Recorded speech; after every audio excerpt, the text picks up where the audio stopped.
Tobacco is a commodity that has achieved economic prosperity for many farmers and businessmen around the world. The product also played a vital role in many developing countries' economies. In the formation of the United States, tobacco played a vital role in developing the 13 colonies.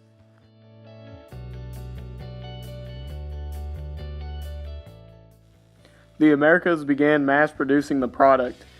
Many settlements and towns were built off the economic prosperity of the drug. From that point on, tobacco played a very critical role in American society.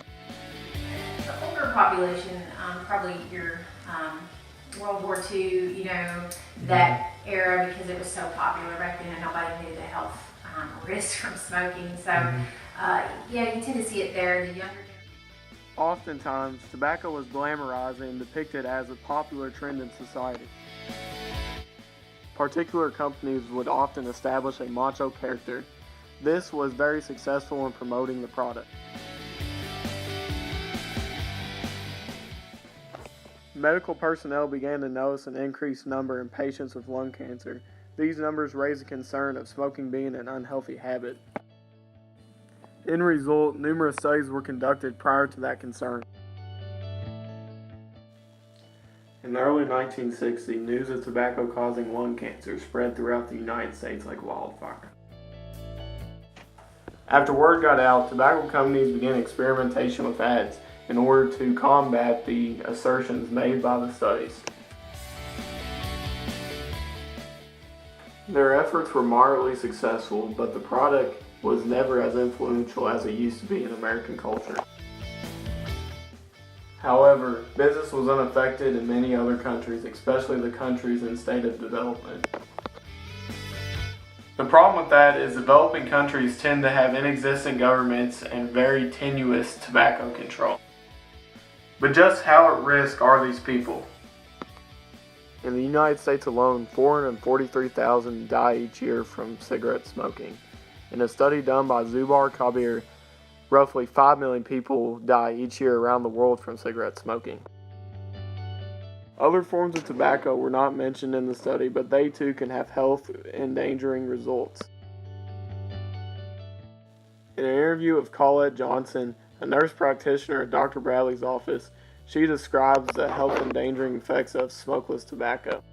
I see the mouth ulcers is a big one, or gingivitis, having a dip pocket right here and it erodes through their gum.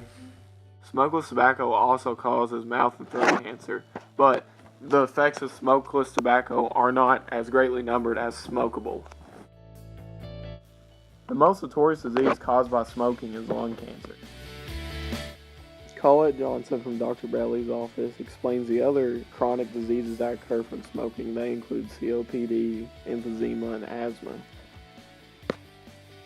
Not only does smoking affect the body, it also affects the mind. Smoking has been proven to cause mental health problems, such as a study shown in the BMC Health Journal revealing smoking as the cause of suicidal ideation, depression, and anxiety.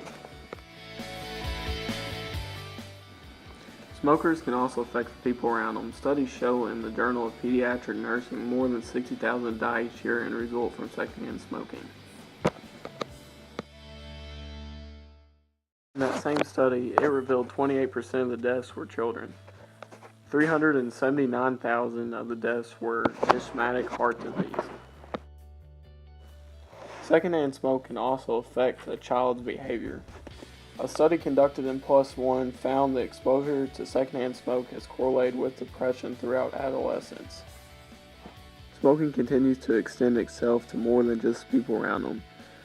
Maternal smoking is still a prevalent issue in the United States and the world alike. In my interview with Colette Johnson, I learned how prevalent the issue was in this area. She stated around 50% of mothers smoke in this area while pregnant. See that probably 50%, maybe 50 is a bit high, 40 of moms that are pregnant smoke around this area. She then goes on to explain the deformities caused by maternal smoking, such as hairless palates and low-weight babies. Many countries around the world have taken different measures in order to try to restrict tobacco, some banning it completely and others just using strict control of the drug. Many of which discovered that incorporating anti-tobacco education into everyday school was successful, along with occasional bans here and there.